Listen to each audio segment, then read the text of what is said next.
তো আমরা এখানে কিছুটা গ্রীষ্মকালীন টমেটোর চারা দিলাম। ফুলগুলা এগুলা সব জমির লাগানো, লাল শাকগুলা, ধনিয়াগুলা, এদিকে লাল শাক।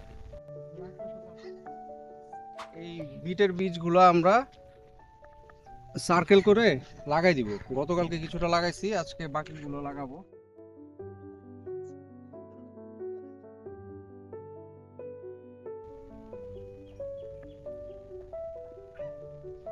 পানি দিয়ে দিতে হবে, পরে পানি দেওয়ার সময় এই জায়গায় পানি দিতে হবে, বুঝছো মা? কি লাগাইলাম? টমেটো। টমেটোর বীজ, এটা মনে রাখবা। হ্যাঁ, মনে কি ছিল? টমেটো বীজ।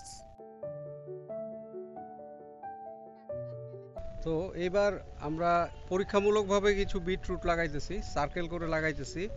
তো বিটরুটের চাহিদা ইদানিং মার্কেটে প্রচুর।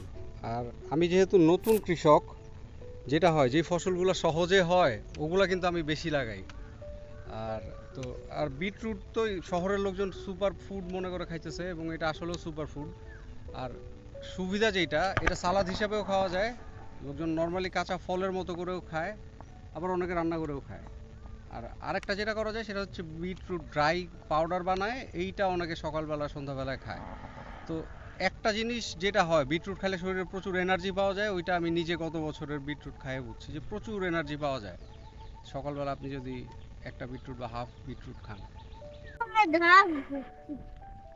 হ্যাঁ, ঘাস তুলে তুলে কমায় ফেলবা।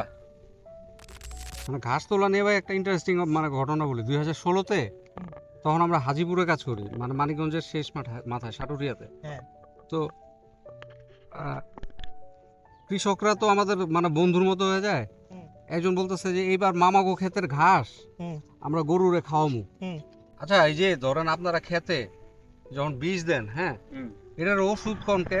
ওষুধ কই আইছে ছোট কাছে এইভাবে কোয়া লাগে ওষুধ এনে এটা পুরাটা তো বিষ, এটা তো বুঝি না, এই কারণে বিষটা ওষুধ বলি। আচ্ছা, ওষুধ খাওয়ার কারণে কি এটারে এরকম হয় যে ওষুধ মনে করে দিতেছেন, মুখে মাছ টাছ লাগাইতেছেন না, পায়ে জুতা পড়তেছেন, এটা কি ওই কারণে হয়? হ্যাঁ, ওই কারণেই গ্রামে তো ওই কারণে বেশিরভাগ মানে না যায় নাই করায়। একজন কইতেছে তুই কি পাগল, ক্ষেতের ঘাস গরুরে খাওয়াবি, গরু না মরে যাইবো? চিন্তা করেন। তো উনি বলে যে না, মামারা তো বীজ টিজ দেয় না। তো যেই ক্ষেতের ঘাস গরুরে খাওয়ানো হইতেছে, হ্যাঁ, খাওয়া হইতে ভয় পাইতেছে, সেটা মানুষ খাবে। এই বাস্তবতা নিয়ে কিন্তু আমরা বাঁচতেছি। যাইবো বিষ খাওয়া যাবো না। বীজ খাওয়ার একটা সুবিধা আছে। সুবিধাটা কি? আপনার মনের মধ্যে একটু সচেতনতা তৈরি হইব যে বিষ নিয়ে কাজ করতেছে, ওষুধ না। তো নিজের উপকারী হইব। বাংলাদেশে ক্যান্সার রোগী যা আছে তার 30%ই হইল কৃষক। কৃষক ভালো খায়, ভালো পড়ে, ভালো পরিশ্রম করে, তাকেও ক্যান্সার হয়ে গেল। মূলত কীটনাশকের কারণে ক্যান্সারটা হয়, ঘাস মারা বিষের কারণে সবচেয়ে বেশি হয়। গাড়ির তেল মোবিল নিয়ে আমরা যে পরিমাণ সতর্ক, নিজের খাবার নিয়ে এত সতর্ক থাকি। তার 10 ভাগের 1 ভাগও যদি আমরা খাবার নিয়ে সচেতন হইতাম ভালো হইতো।